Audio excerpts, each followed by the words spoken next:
Baik Bapak Mama, saudara-saudara semua, Salam. Puji Tuhan, kita semua pagi hari ini berjumpa dalam keadaan sehat tanpa kekurangan suatu apapun. Itu semua karena anugerah Tuhan. Baik Bapak Mama, kita akan merenungkan firman Tuhan dengan tema mengalami kebangkitan Kristus dengan menjadi berkat. Mengalami kebangkitan Kristus dengan menjadi berkat. Dalam kehidupan kita sebagai manusia, tentu saja banyak hal yang kita alami di dalam kehidupan setiap hari. Baik orang tua, anak muda maupun anak kecil, baik yang kaya maupun yang miskin. Semua akan mengalami hal-hal yang datang, silih berganti maupun suka maupun duka. Bapak Mama, saudara-saudara, kan di dalam kehidupan berjemaat pastinya tidak terlepas dari pengalaman-pengalaman. Ya. Di dalam persekutuan pasti ada tujuan yang ingin dibangun, yaitu iman. Iman harus mempunyai dasar di dalam kehidupan berjemaat. Bukan pada zaman dahulu ketika rasul-rasul masih ada dan meneguhkan kepercayaan. Tapi pada zaman sekarang, itu zaman modern saat ini, persekutuan yang diharapkan oleh Tuhan yaitu mempunyai kesatuan hati dan pikiran, saling melengkapi antara jemaat yang satu dengan yang lain, itu juga dibutuhkan. Jika dilihat jemaat-jemaat pada zaman modern saat ini, apakah masih ada kesatuan hati, kesatuan pikiran dan jiwa untuk saling menolong, saling membantu, saling menopang, saling memperhatikan, dan meneguhkan antara jemaat satu dengan yang lain? Pertanyaan seperti ini pasti sering muncul di dalam suatu persekutuan pada zaman ini. Hal ini akan menimbulkan suatu masalah di dalam tubuh berjemaat sehingga akan timbul perpecahan. Di dalam setiap jemaat, kalau hal sehati, sepikir, sejiwa, kalau tidak ada pasti akan ada perpecahan. Ketika jemaat beribadah hanya sebatas rutinitas saja, maka tidak ada kasih antara jemaat yang satu dengan yang lain.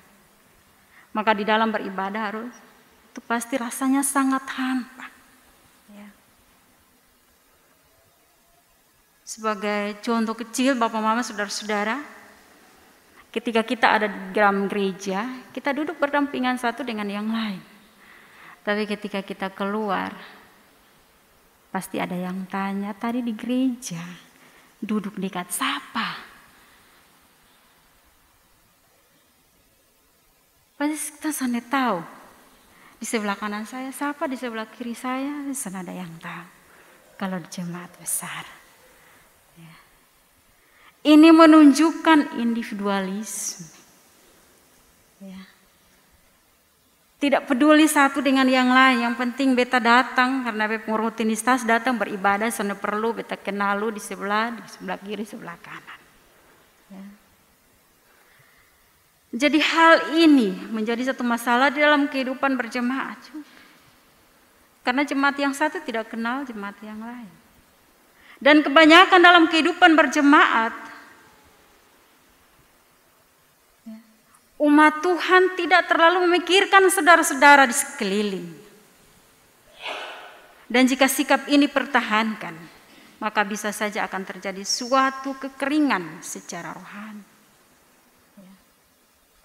kekeringan secara rohani yang dirasakan oleh setiap jemaat dan tidak dalam kehidupan kita.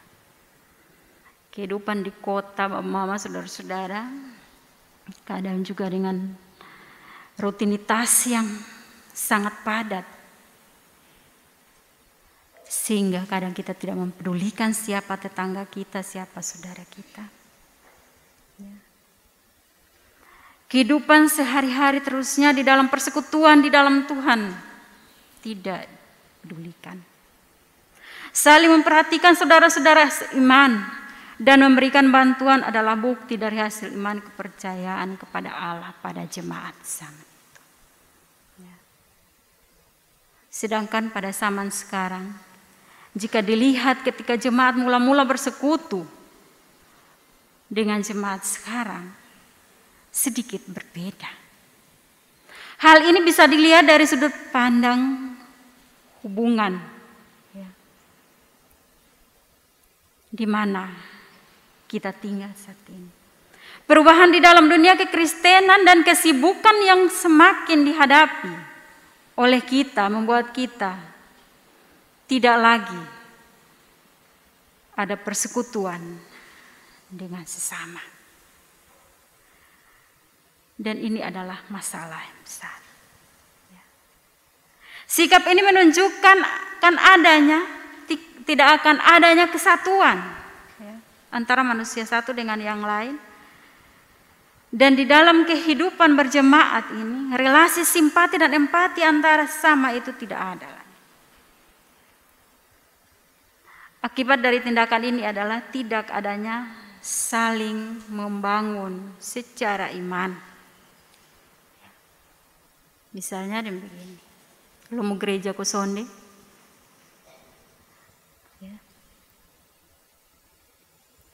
kadang kita yang lain berpikir bahwa orang ini, wah, gerejanya kok tidak pernah ya. Tapi kita tidak pernah menegur, mengingatkan, mari kita ke gereja, kita malas tahu. Bapak, mama, saudara-saudara, di dalam pembacaan kita juga kita melihat bahwa manusia atau kehidupan jemaat pada saat itu melakukan hal kasih. Mereka memberikan apa yang mereka miliki. Harta mereka, rumah mereka, ladang mereka, semuanya mereka jual untuk menolong sesama.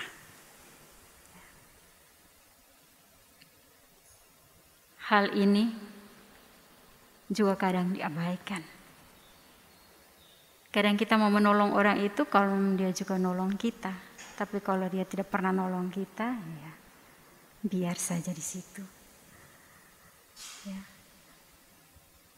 Yang kaya menolong orang yang kaya dan tidak mempedulikan yang lemah.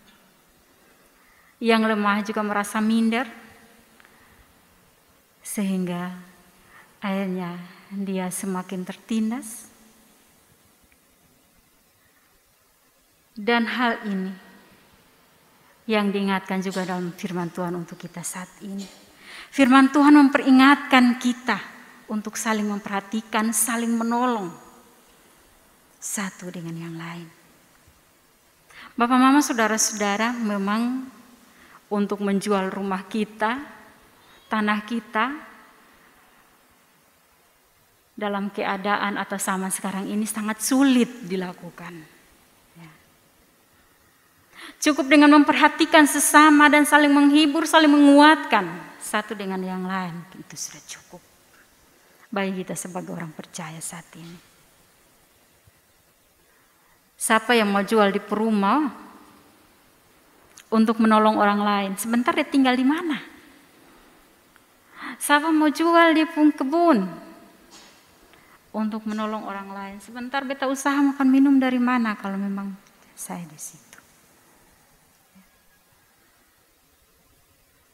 Oleh karena itu Bapak, Mama, saudara-saudara,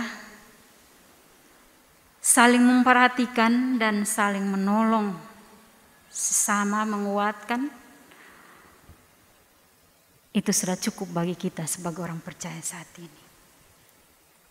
Kerohanian kita sebagai jemaat hanya bisa dipupuk berdasarkan kebenaran firman Tuhan yang kita dengar dalam. Jemaat yang kurang dalam kerohanian harusnya dididik secara mendalam apa arti kebenaran firman Tuhan. Peran yang sangat penting bagi kita sebagai orang Kristen, bukan hanya bagi pelayan, bukan hanya bagi penatua diaken, tapi bagi kita semua sebagai orang percaya.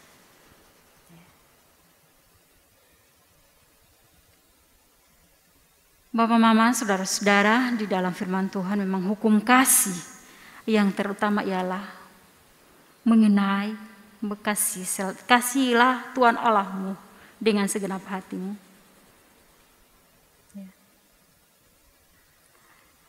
Kasih yang kedua adalah mengasihi manusia seperti mengasihi diri sendiri. Dan hal ini haruslah kita praktikkan di dalam kehidupan jemaat. Masih terlalu banyak tantangan yang kita alami, yang kita hadapi. Dan di dalam hal mengasihi ini harus diwujudkan di dalam bentuk perhatian kita yang positif antara jemaat satu dengan yang lain. Ketika kita sebagai jemaat tidak mementingkan urusan pribadi, urusan pribadi yang lebih utama, maka kita sebagai jemaat akan memberikan kasih dan perhatian kita juga kepada sesama kita. Ya. Kalau hal kasih itu ada di dalam kehidupan persekutuan, maka keharmonisan itu pasti akan tercipta. Ya. Bapak, Mama, saudara-saudara, di dalam pembacaan kita ini kita lihat dalam ayatnya yang ke-32 ini. Ya. Di sini menjelaskan mengenai kesatuan hati dan jiwa jemaat yang sangat luar biasa. Meskipun pada saat itu ada perlawanan, ya.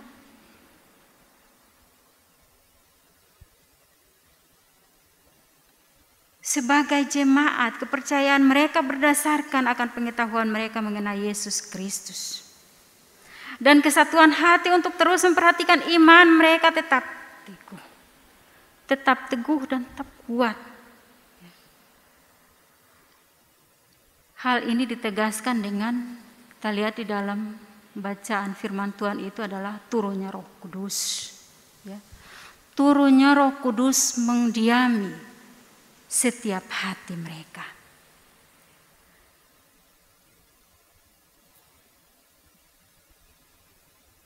Kekuatan akan ikatan persaudaraan antara jemaat satu dengan yang lain sangat kuat. Dan dengan tegas dikatakan di dalam firman Tuhan yang kita baca. Orang-orang yang mempunyai kekayaan dengan tulus hati mempersembahkan kepada Tuhan agar dipakai bersama. Dan penginjil Lukas ketika menuliskan surat Kisah Para Rasul ini, ia juga menegaskan kata tidak seorang pun. Ya. Tidak seorang pun. Berarti bukan sebagian orang atau segelintir orang, ya. Semua orang. Ya. Tidak seorang pun mempunyai makna yang sangat dalam. Semua orang percaya saat itu saling memperhatikan. Umat Kristen membagi semua yang mereka kumpulkan dengan penuh kasih dan kerelaan hati. Mereka memiliki satu konsep bahwa milik mereka itu adalah milik bersama, ya, bukan miliknya sendiri. Kesatuan mereka tidak membeda-bedakan kesetaraan mengenai tingkatan antara tuan dan putri, orang miskin atau orang kaya. Yang ada di dalam setiap hati mereka adalah untuk berkumpul bersama menyembah Tuhan dan membantu saudara-saudaranya yang tidak mampu. Orang Yahudi dan non-Yahudi Tidak ada konflik ketika mereka berkumpul bersama dalam bersekutu. Kebersamaan mereka membangkitkan dan meneguhkan iman antara satu dengan yang lain.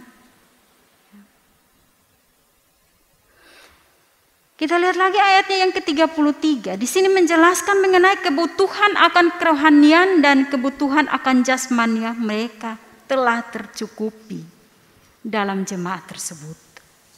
Setiap orang yang percaya mengajak umat yang lain membantu saudara yang kekurangan secara material. Dan pada saat itu juga rasul-rasul bersaksi mengenai Kristus. Terutama ketika mereka berdoa. Para rasul pada waktu yang tepat dan terus terang mereka bersaksi mengenai kebangkitan Tuhan Yesus Kristus dari antara orang mati. Jadi dalam ayat ini penginjil Lukas menegaskan bahwa Yesus adalah Allah. Dan perkataan para rasul yang dipenuhi Roh Kudus secara terus terang memperkuat iman jemaat pada saat itu. Injil Lukas menekankan perkataan para rasul sehingga uang yang diperoleh rasul-rasul itu diberikan untuk orang yang membutuhkan. Di sini ada beberapa aspek penting ya Bapak Mama Saudara-saudara, di mana jemaat yang berkumpul itu menjual barang miliknya itu, kita lihat mereka membawanya di bawah kaki rasul ya. Dengan demikian rasul membaginya kepada mereka yang butuh. Mereka melakukannya atas dasar ketaatan kepada para rasul yang ada di tempat itu. Dengan hal demikian, bahwa tidak ada seorang pun di antara mereka yang kekurangan secara jasmani dan rohani. Mereka dibimbing agar tetap kokoh di dalam Kristus. Bapak Mama Saudara-saudara, jika kita lihat dari kehidupan mula-mula yang penuh dengan persekutuan dan kesehatian, maka jemaat sekarang pun kita harus berusaha untuk mencontohi semuanya itu walaupun sangat sulit di dalam kehidupan kita. Hal yang perlu diperhatikan dalam mencapai kesatuan dalam jemaat itu ialah diawali dengan saling mengasihi. Mengasihi bukan berarti setiap hari beta pergi kau gini. Setiap hari beta harus pergi rumahku. Tapi tidak. Cukup dengan memperhatikan, menolong, mendorong, memberikan motivasi dan lain sebagainya. Itu juga salah satu cara kita mengasihi. Ya. Kasih adalah sumber dari segala sesuatu untuk bisa mengembangkan tali persaudaraan dalam Kristus. Kasih akan menimbulkan penerimaan anggota satu dengan yang lain yang membantu saudara seiman yang kekurangan. Kasih ini memberikan dampak yang pasif untuk memberi hatinya, sehingga mereka akan menganggap miliknya itu adalah milik bersama. Bukan dalam arti secara keseluruhan itu milik bersama. Itu adalah dalam hal ya, saya kasih contoh Bapak Mama Saudara-saudara ya. Ada yang bilang begini, milik bersama. Aduh, sebentar nanti beta mana kalau ini semua milik bersama. Ya. Tidak seperti itu, tapi ada batasnya. Yaitu apa yang diperlukan orang lain hendaknya kita memberikan kepada orang tersebut. Ya. Ketekunan di dalam pertumbuhan iman melalui firman Tuhan sebagai pusat kehidupan kita sebagai orang percaya. Ya. Secara jelas semuanya itu ada di dalam firman Tuhan. Dan semuanya itu bisa kita lakukan hanya dengan kita mengalami kebangkitan Kristus. Kita dipenuhi dengan Roh Kudus dan kasih Allah. saling merendahkan antara satu dengan yang lain adalah suatu sikap yang sangat penting. Ya. Karena jika kita tidak mengalami kebangkitan Kristus dalam kehidupan kita, kita tidak akan pernah merendahkan diri satu dengan yang lain. Kita tidak akan mau untuk saling menolong satu dengan yang lain. Dan mungkin di dalam hal ini akan sangat mempersulit persekutuan dan pertumbuhan di dalam sebuah jemaat. Melalui penjelasan dalam firman Tuhan ini, Bapak, Mama, saudara-saudara, sekarang ini banyak yang telah hilang dari kehidupan kita.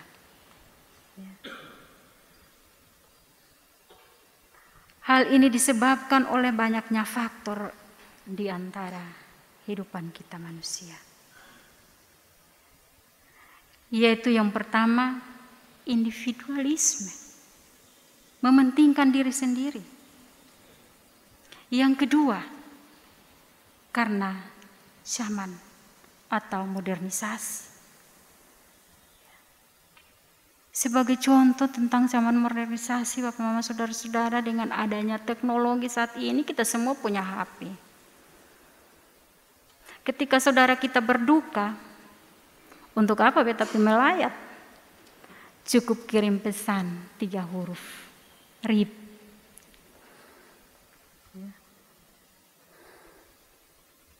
Padahal dengan kita melayat, kita berkunjung ke tempat duka, kita saling menghibur, saling menguatkan antara sesama.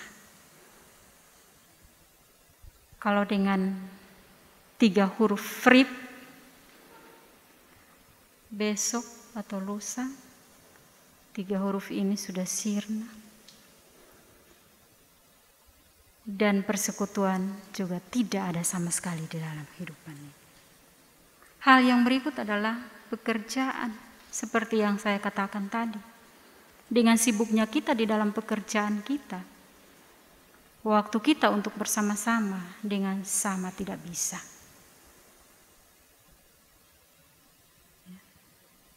Undangan untuk kumpul keluarga,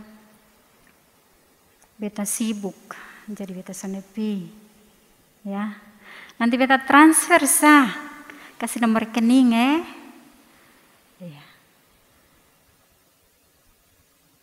Ini contoh-contoh. Ya. Dan ini menimbulkan kesenjangan terhadap kehidupan kita bersaudara, berjemaat di dalam persekutuan yang ada. Jika dilihat dari berdirinya gereja mula-mula yang terdapat di dalam pembacaan kita ini, mereka bersatu sehati untuk saling menolong antara satu dengan yang lain, dan hal ini disebabkan karena mereka percaya sungguh-sungguh bahwa apa yang dikatakan oleh Injil itu benar adanya. Mengalami kesusahan, mengalami kesedihan, semua kita alami. Karena itu mari kita kembali membangun persekutuan di antara kita sebagaimana yang diinginkan oleh pembacaan kita saat ini. Dengan demikian, kita sebagai anak-anak Tuhan yang saat ini ada akan hidup di dalam kerukunan, akan hidup di dalam kebersamaan, akan hidup di dalam kasih. Itu yang lebih utama. Dan jika dilakukan dengan tulus, akan menimbulkan kesatuan dan kesehatan di dalam kehidupan kita. Hal ini bisa dicapai, yaitu relasi yang baik antara sesama kita, antara jemaat, jika kita bertumbuh di dalam iman kepada Yesus Kristus yang kita percayai.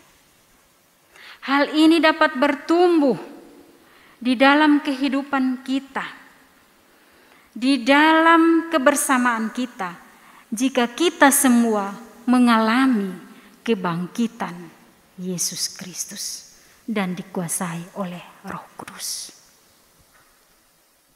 Mari Bapak, Mama, Saudara-saudara, tetap renungkan firman Tuhan ini.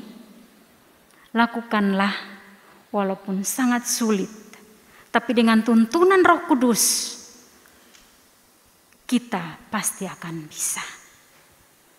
Kiranya firman Tuhan memberkati dan menolong kita sekalian. Amin.